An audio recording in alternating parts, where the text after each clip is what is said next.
नमस्कार दोस्तों, भारतीय रसायन विद्या यूट्यूब चैनल पर आप सभी का बहुत बहुत स्वागत है। मैं हूं आपका दोस्त गोपाल कृष्ण। कायाकल्प शब्द का स्मरण आते ही हमारे मन मस्तिष्क में तरह तरह के विचार आते हैं, जैसे किसी वृद्ध इंसान का पूर्ण युवावान बन जाना, अत्यधिक शक्तिशाली व अत्यधिक क्षमतावान या अत्यधिक आयु संपन्न हो जाना इत्यादि इत्यादि। हमारे आयुर्वेद व रस शास्त्र के ग्रंथों में हमने कायाकल्प के कई उदाहरण देखे व सुने होंगे। कई किस्से कहानियों, टीवी सीरियल इत्यादि में हमने कायाकल्प के कई उदाहरण देखे होंगे।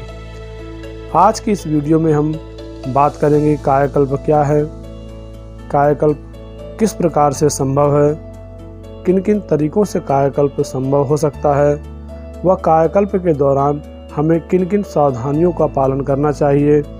इन्हीं सभी बातों को लेकर आज के इस वीडियो में हम कायाकल्प से संबंधित पूर्ण जानकारी देने का प्रयास करेंगे। तो आइए प्रारंभ करते हैं पारद की अद्भुत, अनंत व रहस्यमयी यात्रा को।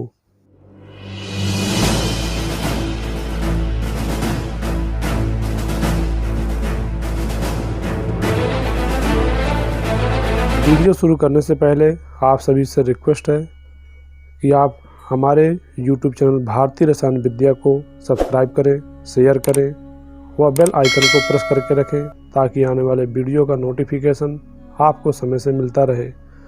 साथ ही जो हमारे फेसबुक पेज भारतीय रसायन विद्या से जुड़ना चाहते हैं उसका लिंक डिस्क्रिप्शन में दिया गया है, आप वहां भी हमसे जुड़ सकते हैं। तो आइए शुरू करते हैं। सर्वप्रथम हम ये जानें कि कायाकल्प है क्या। कायाकल्प का अर्थ है ऐसा कल्प जो काया यानी शरीर को परिवर्तित कर दे। यह परिवर्तन शारीरिक के साथ साथ मानसिक रूप में भी होता है। जहाँ शरीर पूर्ण क्षमतावान और नई ऊर्जा से युक्त हो जाता है, वहीं मस्तिष्क की धारणा शक्ति भी प्रबल हो जाती है। कायाकल्प से संबंधित अधिकांश प्रयोग हमारे आयुर्वेद और रस शास्त्र के ग्रंथों में भरे पड़े हैं, लेकिन आधुनिक परिदृश्य में हमने ना तो उनका प्रयोग ही किया और ना ही उस पर अनुसंधान। इसी उपेक्षा के कारण आज हम आयुर्वेद और रस ग्रंथों में दिए गए प्रयोगों को अविश्वास की दृष्टि से देखते हैं। प्राचीन काल में आयुर्वेद जितना उन्नत था, शायद ही कोई चिकित्सा पद्धति उन्नत रही हो। प्राचीन काल में लोग आयुर्वेद को जीवन जीने का आधार मानते थे, इसलिए पुरातन लोग हमसे ज़्यादा शक्तिशाली व अधिक आयु संपन्न होते थे। प्राचीन काल में कायाकल्प की कई पद्धतियाँ प्रचलित थीं, जिसमें से एक आयुर्वेद की दिव्य वनस्पतियों के माध्यम से, पारद के माध्यम से, योग के माध्यम से व तंत्र के माध्यम से कायाकल्प संभव होता था।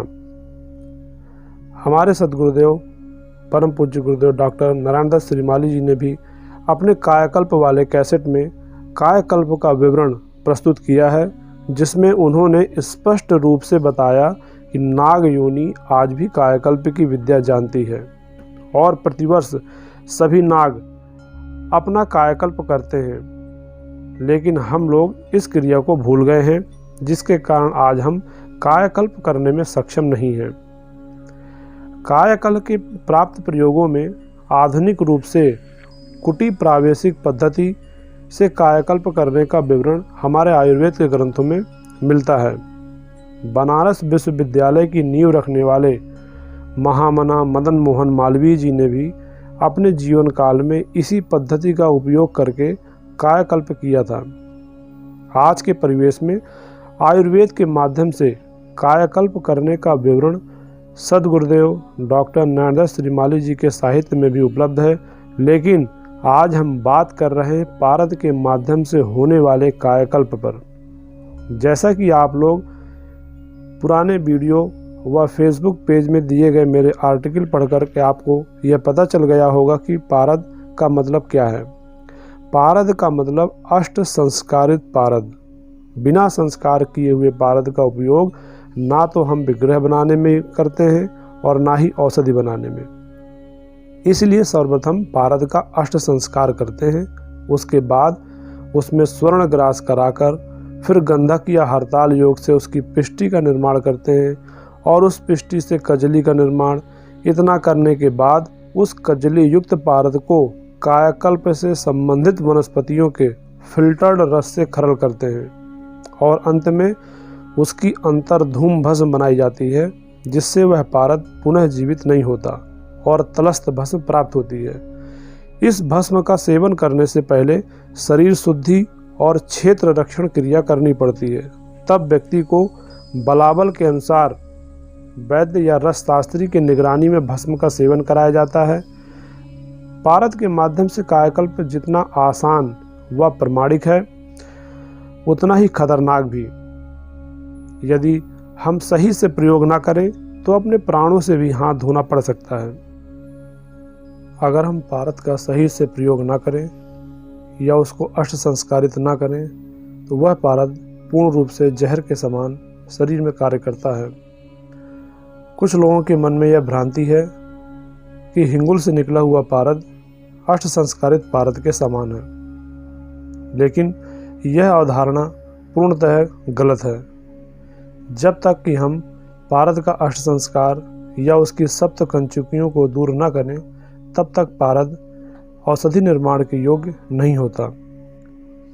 बाजार में सिंगरफ के नाम पर जो भी मिलता है वह पूर्ण रूप से शुद्ध नहीं है।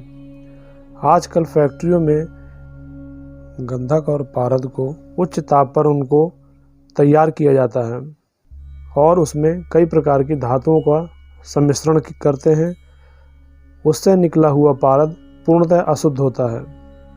अब उस पारद का यदि हम दवाओं में उपयोग करें तो वह पारद पूर्णतः शरीर को नुकसानदायक होता है। हमारे कीमियागर के बंधु पूरी जिंदगी सिंगरफ को सिद्ध करते रहते हैं। कभी सिंगरफ का तेल बनाएंगे या सिंगरफ का मोमिया बनाएंगे और वो सिंगरफ अक्सीर बनने के लायक नहीं होता। पूरी जिंदगी पूरा पैसा उनका यूं ही बर्बाद हो जाता है। जब वो सिंगरफ ही सही नहीं तो उससे बनने वाली कोई भी अक्सीर वो ना तो धातु पे काम करती है और ना ही शरीर पर। इसी प्रकार यदि हम अशुद्ध पारद को लेकर के उससे कोई भी दवा का निर्माण करते हैं तो वह शरीर पर कोई असर नहीं करती। उसके बावजूद वह उस शरीर को पूर्णतः रोगी बना देती है। पारद शरीर के अंदर जाने के बाद विभिन्न प्रकार की क्रियाएं करता है। अगर पारद कच्चा हो या अशुद्ध हो तो वह शरीर में कई प्रकार के विस्फोटक बीमारियों के रूप में उभर कर सामने आता है। इसलिए पारद को सर्वप्रथम अष्ट संस्कार युक्त बनाना चाहिए। उसके बाद उसकी ऐसी भस्म का निर्माण करना चाहिए जिससे वह शरीर के अंदर जाकर के पुनः जीवित न हो। पारद शरीर के अंदर जाकर के अगर पुनर्जीवित हो रहा है तो वह भस्म किसी भी रूप में हमारे शरीर के लिए कार्य नहीं कर सकती। अगर अशुद्ध पारद से ही सभी क्रियाएं सिद्ध हो रही होती तो आज सभी कीमियागर भाई रसायन शास्त्री सिद्ध हो चुके होते और उनका जो ध्येय जो लक्ष्य रहता है वह उनको प्राप्त हो गया होता। पारद से कुछ भी प्राप्त कर पाना इतना आसान नहीं है। जैसा कि आपको पिछले वीडियो में हमने बताया था कि पारद हमारे मनोभावों को किस प्रकार से पकड़ लेता है और हम जो कुछ भी उससे प्राप्त करना चाहते हैं वह उस पर कहीं न कहीं रुकावट डालता है। यदि हम पारद से मित्रता कर लें, हमारा इस प्रकार से आत्मीय संबंध पारद से स्थापित हो जाए कि हम जो भी चाहें पारद से प्राप्त करना चाहें वह प्राप्त कर लें। इसके लिए हमारे रसायन शास्त्र के ग्रंथों में रसेश्वरी दीक्षा, रसेश्वरी साधना इत्यादि का उल्लेख मिलता है, जिसके माध्यम से लोग पारद को सिद्ध करने का प्रयास करते हैं। सिद्ध नागार्जुन इत्यादि रससिद्ध आचार्यों ने भी वटक्षिणी साधना संपन्न करके ही पारद में पूर्णतया महारत हासिल की थी। हम बात करते हैं पारद से होने वाले नुकसान पर। यदि हम पारद का सही से उपयोग न करें या उसके अष्ट संस्कार के बिना ही हम कायाकल्प करने का प्रयास करें तो वह हमारे लिए कितना अधिक घातक हो सकता है, इसका उदाहरण मेरे सामने एक पारद योगी ने प्रस्तुत किया था। यदि आपको यह वीडियो अच्छा लगा हो तो आप कमेंट करके अवश्य बताएं ताकि इसके आगे वाली वीडियो में इसका सेकंड पार्ट अपलोड किया जा सके, जिसमें उन पारद योगी से प्राप्त अनुभवों को आपसे साझा किया जाएगा कि पारद से होने वाले कायाकल्प पर किस प्रकार से हम महारत हासिल कर सकते हैं व किन सावधानियों को हम अपने कल्प में प्रयोग करें, जिससे हमें पूर्ण रूप से पारद के माध्यम से कायाकल्प संभव हो सके। आशा करता हूँ आपको यह वीडियो पसंद आया होगा। आप स्वस्थ रहें, खुश रहें, प्रसन्न रहें। इन्हीं शुभकामनाओं के साथ मिलते हैं किसी अगले वीडियो में। तब तक के लिए धन्यवाद।